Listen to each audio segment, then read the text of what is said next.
कसे आहेत मित्रांनो? आज भाऊबीज आहे, दिवाळीचा 4था दिवस आहे। गेले 4 दिवस मी व्हिडिओ बनवू शकलो नाही, त्याच्याबद्दल क्षमस्व। तरीसुद्धा आज भाऊबीजेच्या दिवशी म्हणजेच दीपावलीच्या जवळपास 4थ्या दिवशी, शेवटच्या दिवशी का होईना, आपल्या जवळपास 1870 यूट्यूब फॅमिली मेंबर्स, म्हणजे जे सबस्क्रायबर्स आहेत त्याला आपण फॅमिली मेंबर्स म्हणतो, यूट्यूब फॅमिली मेंबर्स आहेत 1870 ते, तसेच लाखावर जे व्ह्यूअर्स आहेत, तसेच सर्व भारतवर्षातील, महाराष्ट्रातील सर्वच लोकांना दीपावलीच्या खूप खूप साऱ्या शुभेच्छा। Wishing you a very happy, healthy, prosperous Diwali. तसेच आज मुख्य दिवस आहे भाऊबीजेचा। भाऊबीजेच्या दिवसाच्या सुद्धा तुम्हाला खूप खूप साऱ्या शुभेच्छा। आपल्या सर्व बहीण भावांना भाऊबीजेच्या खूप खूप साऱ्या शुभेच्छा। आता आजचा व्हिडिओसुद्धा बनवताना तुम्ही माझा आवाज ऐकताना तुम्हाला दररोजच्यापेक्षा वेगळा आवाज येत असेल, कारण काय झालं, दिवाळीच्या 1 दिवस अगोदरच, थोडंसं 1-2 दिवस अगोदर मी प्रवासाला इकडे तिकडे फिरत होतो। त्यावेळेस पाणी, वातावरण, तसेच आमच्या इकडल्या एरियामध्ये खोकल्याची साथ पसरलेली आहे। जिकडे बघत तिकडे लोक खोकलत आहेत, दवाखान्यात बी खोकलणारे लोक आहेत जास्त करून। असं साथ पसरल्यासारखं पसरलेली आहे खोकल्याची, छोटी साथ, ती कोरोनासारखी नाही, छोटी साथ आहे। तर ते तरीसुद्धा ती काय झालं की मला खूप जास्त खोकला लागला। त्याच्यामुळं जराही थोडं बोलायचं म्हटलं तरी खोकलाच यायचा। मग त्याच्यामुळं मी तुम्हाला दीपावलीच्या एवढ्या मोठ्या सणाच्या शुभेच्छा द्यायला छोटासा व्हिडिओसुद्धा बनवू शकलो नाही। एवढी तब्येत खराब झाली होती, म्हणजे असं काही सिरियस वगैरे झालं नव्हतं, पण बोलताच ना गेलं। तुम्ही बघू शकता माझा चेहरासुद्धा कसं झालेला आहे।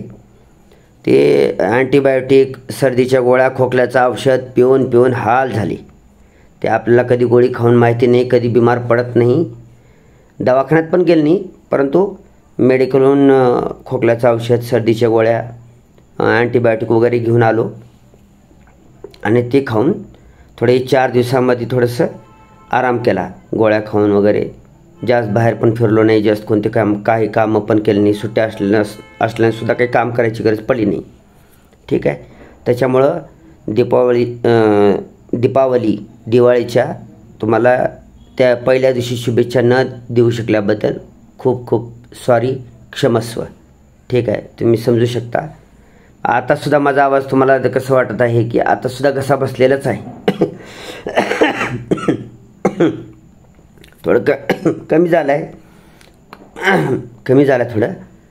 आता 4 दिवस झाला औषध गोळ्या घेतल्यानं थोडं कमी झालं आहे आणि 1-2 दिवसांमध्ये कमी होऊन जाईल। तसेच काही आपल्या मुक्त विद्यापीठाविषयी काही नवीन अपडेटसुद्धा नाही, तरी पण सांगतो की मुक्त विद्यापीठाची जी शैक्षणिक वर्ष 2025 ते 26 या शैक्षणिक वर्षामध्ये जे ॲडमिशन चालू होते त्यालाच आपण जुलै 2025 सत्रसुद्धा म्हणतो। तर जुलै 2025 सत्र किंवा शैक्षणिक वर्ष 2025-26 या सत्रामध्ये जे ॲडमिशन 13 जून 2025ला सुरू झाले होते, ते आता दिनांक 15 ऑक्टोबर 2025 रोजी ते ॲडमिशन प्रक्रिया पूर्णपणे संपली आहे। 16-17 तारखेला 1-2 आपल्या सबस्क्रायबरने सुद्धा कमेंट केलं होतं की सर लेट फीससह तरी ॲडमिशन चालू आहे का? आता विद्यापीठ लेट फीस घेईच ना गेले, फक्त तारीख वाढीत राहतं। 13 जून 2025ला सुरू झालेली ॲडमिशन प्रक्रिया किती बघा तुम्ही, जवळपास जून ते जुलै, ऑगस्ट, सप्टेंबर, ऑक्टोबर, जवळपास 4 महिने प्रक्रिया चाललेली आहे, ठीक आहे। 4 महिने। मग विद्यापीठाने 1 रुपयासुद्धा शुल्क वाढवला नाही। ॲडमिशनचा बोलतो बरं का मी, फक्त ॲडमिशन प्रक्रियेचा बोलतोय। फक्त तारीख वाढवीत राहिली की शुल्क कशाला वाढवायचं, विद्यार्थ्याला आधीच परीक्षा शुल्क म्हणजे ॲडमिशन शुल्क ऑलरेडी गेल्या वर्षी वाढलेलं आहे, गेल्या वर्षी पलीकडल्या वर्षी वाढलेलं आहे 1-2 वर्षापूर्वी। त्याच्यामुळे ऑलरेडी मुक्त विद्यापीठात ॲडमिशन घेणंसुद्धा आता स्वस्त राहिलेलं नाही, खूप जास्त फीस झालेली आहे ऑलरेडी। त्याच्यामुळं विद्यार्थ्यांना आणखी विलंब शुल्काचा बोजा वाढू नये याकरता त्यांनी काय केलं, फक्त तारीख वाढवीत राहिली आहे, इथं विलंब शुल्क लावलेलं नाही, ठीक आहे. तर 15 ऑक्टोबर 2025 ही शेवटची तारीख होती. शैक्षणिक वर्ष 2025 ते 26मध्ये कुठल्याही वर्षाला फर्स्ट इयरला ॲडमिशन घ्यायचं असेल, सेकंड इयरला घ्यायचं असेल, थर्ड इयरला घ्यायचं असेल, MAला घ्यायचं असेल, BAला घ्यायचं असेल, BCOMला घ्यायचं असेल, पुन्हा MSCला घ्यायचं असेल, BSCला घ्यायचं असेल, कुठल्याही शिक्षण क्रमाला ॲडमिशन घ्यायचं असेल तर त्याची 15 ऑक्टोबर 2025 ही शेवटची तारीख होती. ती तारीख संपलेली आहे आणि अशा प्रकारे ॲडमिशन प्रक्रिया संपलेली आहे. आता जे कोणते विद्यार्थी ॲडमिशन प्रक्रियेत सहभागी होऊ शकले नाहीत, ॲडमिशन घेऊ शकले नाहीत, आता ते नाराज झाले आहेत खूप. ठीक आहे. कधी कधी काय होतं की माणूस संभ्रमात राहतो की ॲडमिशन घेऊ का नको घेऊ, इतर स्पर्धा परीक्षा असतात, ठीक आहे ना, इतर बी अनेक जबाबदारी असतात. फीस काही कमी राहिली नाही, फीसचं इंतजाम वेळेवर होऊ शकत नाही. ठीक आहे. तर जे ॲडमिशन घेऊ शकले नाहीत त्यांच्यासाठी वाईट वाटतंच आहे.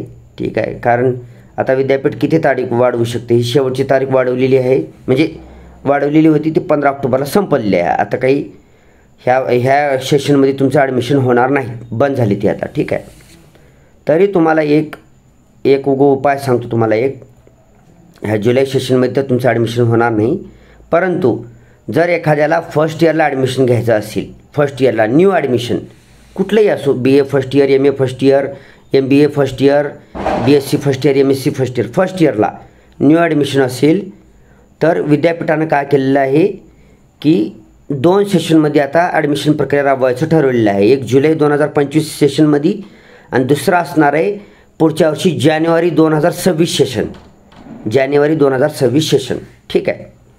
तर आता जे कोणी फर्स्ट इयरला ॲडमिशन घेऊ शकले नाहीत तर त्यांच्यासाठी एक चांगली संधी असू शकते की त्यांना लवकरच ॲडमिशन घ्यायचं असेल की सर ह्या वर्षीचे ॲडमिशन तर क्लोज झालेत, मला पुढच्या वर्षी जून 2027ला ॲडमिशन घेऊजेपर्यंत वाट पाहायचं नाही, मला जेवढं होईल तेवढं लवकर ॲडमिशन घ्यायचं आहे, असे ज्यांना कोणाला वाटत असेल तर त्यांना 6 महिने अगोदर म्हणजेच जानेवारी 2026 सेशनमध्ये त्यांना ॲडमिशन घेता येणार आहे. फक्त एवढं अडचण आहे की जी जून महिन्यात जी ॲडमिशन चालू होतात ती पूर्ण महाराष्ट्रभर सर्व स्टडी सेंटरमध्ये चालू असतात, मोठ्या प्रमाणात ॲडमिशन चालू असतात. आणि जी जानेवारी सेशनमध्ये जी ॲडमिशन चालू असतात ते खूप लिमिटेड स्टडी सेंटरवर ॲडमिशन चालू असतात, लिमिटेड. त्याच्यामुळं काय होतं की ती स्टडी सेंटर कदाचित तुमचे जे रेग्युलरचे म्हणजे तुमच्या सध्या जून सेशन जून जुलैमध्ये जी ॲडमिशन होतात मुक्त विद्यापीठाची त्याचे जी स्टडी सेंटर असतात ते जवळ असतात, शक्यतोवर आपल्या आजूबाजूला असतात मोठ्या प्रमाणात. बरं, जी जानेवारी सेशनची जी स्टडी सेंटर असतात ॲडमिशन देणारे ते स्टडी सेंटर्स कदाचित तुमच्या लांब असू शकतात. ठीक आहे ना. विद्यापीठानं काय केलेलं आहे की जानेवारी सेशनचे ॲडमिशन काही मोजक्याच स्टडी सेंटरला दिले आहेत, त्या ॲडमिशन देण्याची प्रक्रिया राबवण्यासाठी लिमिटेड आहेत ती. मग जर तुम्हाला नाही लवकरात लवकर ॲडमिशन घेऊन तुमची डिग्री पूर्ण करायचं असेल, लवकर ॲडमिशन बी घ्यायचं असेल तर तुम्ही जानेवारी 2026 सेशनचे ॲडमिशन सुरू होण्याची वाट पाहायची आहे तुम्हाला, जानेवारी 2026 सेशन. ठीक आहे. मग त्या जानेवारी 2026ला जे कोणी लोक ॲडमिशन घेतील त्यांची परीक्षा होईल डिसेंबर 2026मध्ये. आलं जाणार, असं वर्ष चालणार आहे. मग जानेवारी 2026चे ॲडमिशन जेव्हा केव्हा चालू होतील त्यावेळेस आपण आपल्या यूट्यूब चॅनलवर व्हिडिओ बनवून तुम्हाला सांगतो. चॅनलला सबस्क्राईब करा, बेल आयकनला क्लिक करा, ऑल नोटिफिकेशनवर क्लिक करा. तसेच तुम्हीसुद्धा ध्यानात ठेवायचं आहे जानेवारी महिन्यामध्ये आपल्या यूट्यूब चॅनलवर कमेंट करायचं आहे की सर ॲडमिशन चालू झालेले आहेत की नाही, त्यावेळेससुद्धा मी तुम्हाला आठवण करून देईन चालू झालेले आहेत की नाही. ठीक आहे. तर ज्यांना ॲडमिशन घेतले आहेत त्यांना खूप खूप साऱ्या शुभेच्छा. ज्यांना मिळालेलं नाही ॲडमिशन त्यांना पुढील ॲडमिशनसाठी शुभेच्छा. जे कोणी रिपीटर एक्झामिनेशन्स देणार होते त्यांनी फॉर्म भरलेला आहे, त्यांनी लवकरात लवकर अभ्यास करून परीक्षेसाठी सज्ज व्हायचं आहे. रिपीटर एक्झामिनेशनची परीक्षा लवकरच होणार आहे. Thanks for watching. Vande Mataram. आणखी एकदा सर्व भारतीयांना, सर्व भारतवर्षातील लोकांना, महाराष्ट्रातील लोकांना दीपावलीच्या खूप खूप साऱ्या शुभेच्छा. Wishing you a very happy, healthy, prosperous Diwali. Thanks for watching.